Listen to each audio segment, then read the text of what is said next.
Salut à toi très cher ami adepte des cryptos, c'est Stéphano pour une nouvelle vidéo.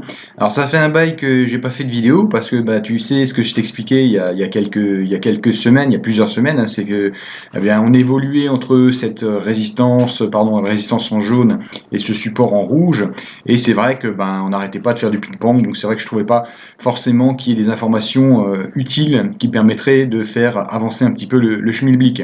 Et du coup bah j'ai pas fait de vidéo pendant un certain temps. Maintenant, bah, qu'est-ce qui s'est passé? Eh bien, cette zone de résistance, hein, donc qui date de il y a très très jadis, hein, puisque si tu vois, là, voilà, c'est à ce moment-là que j'ai commencé à la dessiner cette zone, c'est-à-dire en novembre de l'année dernière. Donc c'est vrai que c'est une zone qui a résisté très très longtemps.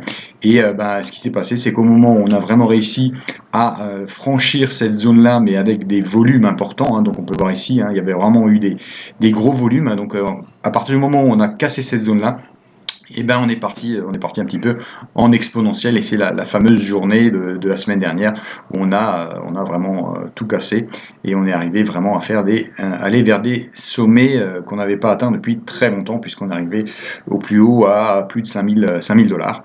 Ensuite, eh bien, on a fait d'autres pics, puisque évidemment avec l'impulsion qui a été lancée, qui a été mise en place, eh bien, ça a permis de relancer un trend un petit peu haussier. Alors moi, voilà, je voulais aussi te faire cette vidéo parce que ben, je ne suis pas forcément non plus maintenant convaincu qu'on aille continuer dans cette lancée aussi facilement. Alors là, on est dimanche et on voit que ça continue à augmenter. Par contre, effectivement, on a passé une grande oblique baissière qui est très très ancienne. Donc là, on va peut-être d'ailleurs regarder à quoi elle correspond. Je vais passer juste en weekly pour que tu vois un peu de quoi je parle. Donc en weekly, hein, tu vois que c'est vraiment quelque chose qui est vraiment très très ancien.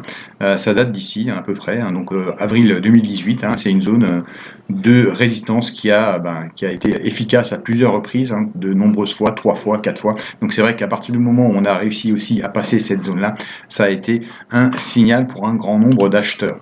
Donc je repars sur la version daily, hein, donc en quotidien. Alors évidemment, c'est un petit peu plus compliqué à visualiser, il faut un petit peu recadrer tout ça. Pardon, dans le bon sens, voilà. Donc maintenant, ce qui se passe, c'est qu'évidemment, on a passé cette zone-là, on a passé cette résistance oblique, et on a passé également une zone importante qui est cette zone-là, qui est une moyenne mobile à 100 jours, si je ne me trompe pas, hein, de mémoire, non, même 200, donc qui est également une zone très importante. À partir du moment où on a passé cette zone-là, on est passé en tendance plutôt haussière.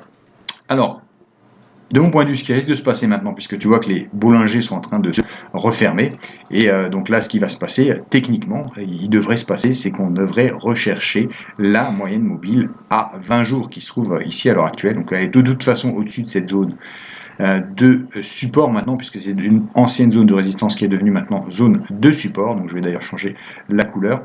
Et donc voilà, a priori, l'analyse technique nous dit qu'on devrait rechercher cette zone-là. On a également cette moyenne mobile à 200 jours. Et en fait, j'ai l'impression que ces deux zones-là vont se retrouver à un moment donné aux alentours d'ici de 4000 à 4500 dollars, hein, d'ici quelques jours.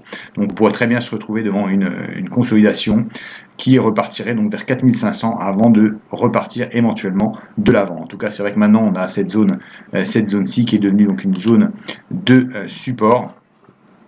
Donc on va changer la couleur, on va la mettre en vert, voilà, donc c'est devenu une zone de support. Et on va garder la précédente zone de support au cas où, mais je pense pas qu'on y redescende, à moins que certains intervenants décident d'y retourner. Donc voilà, pour moi, dans les prochains jours, retour éventuellement vers les 4500 avant de repartir de l'avant.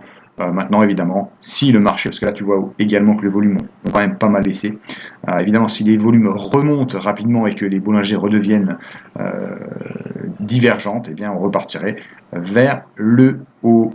Voilou. Et puis d'ailleurs, ce que tu peux voir aussi, c'est qu'on a de petits drapeaux, là, de petits flags qui se composent également.